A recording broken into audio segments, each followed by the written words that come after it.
Hello students, today I am going to tell you about armature reaction in a three-phase synchronous machine.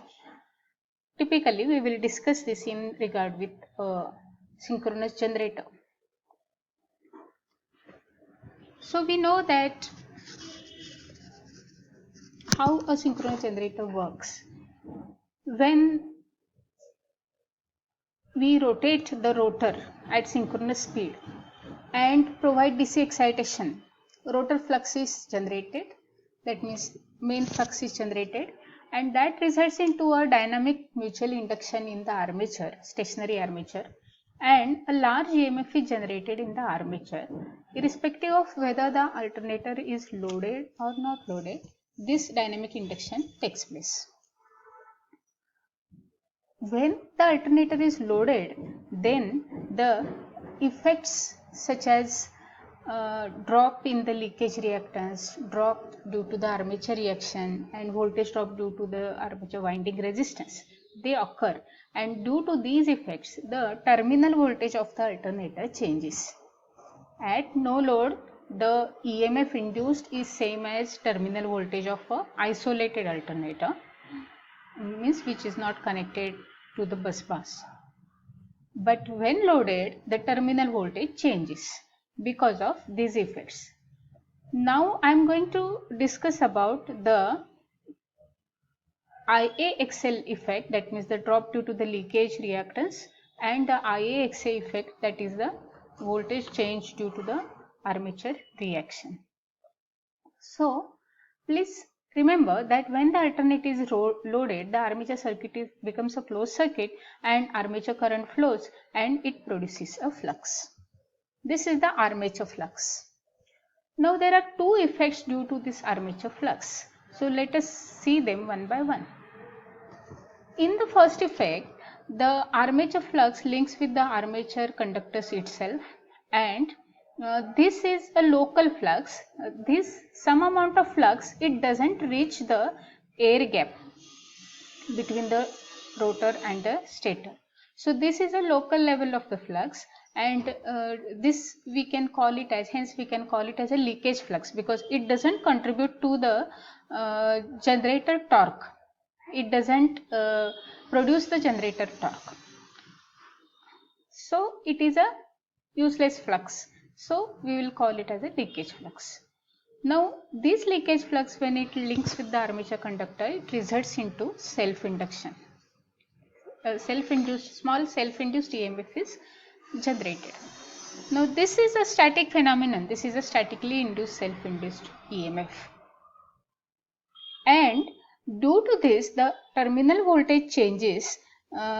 This effect is similar to a voltage drop in some series component in series with the main EMF, the winding which generates the main EMF by dynamic induction. Okay, so if there is no armature reaction and if there is no armature winding resistance, we will see that the no load EMF will be equal to the will not change only when you load the alternator. The dynamically induced EMF doesn't change. So this leakage flux doesn't change the dynamically induced EMF. What it does is it just changes the terminal voltage because of the self induction in it. This is the additional statically induced EMF. Whereas now the other effect of the armature flux is like this, which is called as an armature reaction. So some armature flux, it reaches the air gap. The flux lines, they are longer in path. So the flux, it reaches the air gap, and in the air gap already there is a rotor flux. So this air gap, the armature flux which reaches the air gap, that is going to affect the rotor flux or the main flux, and that changes the net flux in the air gap. So this part of the flux which results into change in the net flux, that part of the flux is called as the armature reaction flux, and this actually the process by which the armature flux affects the net flux, that process is called as the armature reaction, that phenomenon. is called as armature reaction. So what happens because of this particular flux? It is going to induce a self-induction. Again, it will be result into self-induced EMF, but this will be a dynamic self-induction because this is a rotating flux. Okay, so its effect of this flux is similar to the rotor MMF, which results into the main EMF by dynamic induction.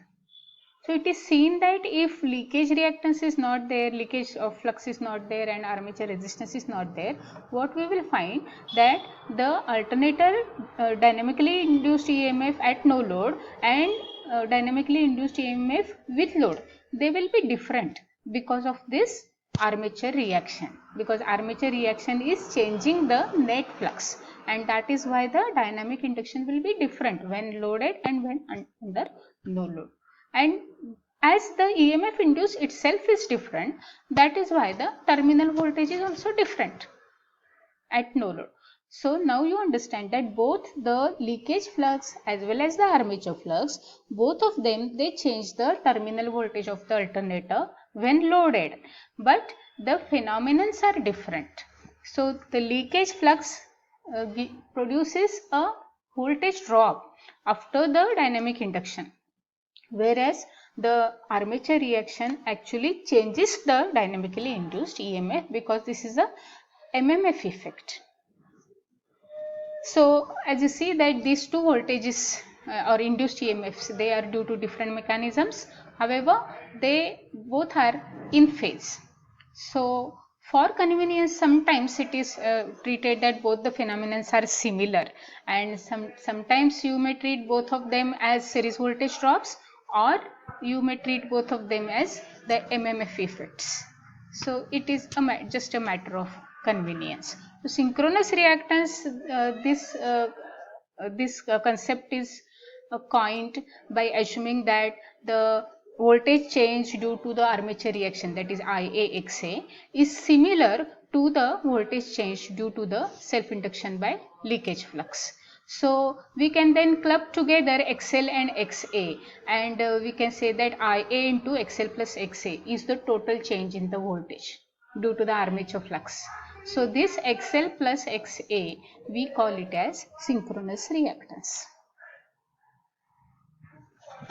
And what I have not talked earlier is the IARA voltage drop due to the winding resistance. So this is a voltage drop after the main EMF is generated, and then the total terminal voltage will be given. This take some typical example. The total terminal voltage will be given as the dynamically induced EMF at open circuit, that means at no load, minus the voltage drop due to the armature reaction, minus the voltage drop due to the leakage of the flux, minus the voltage drop due to the armature winding resistance.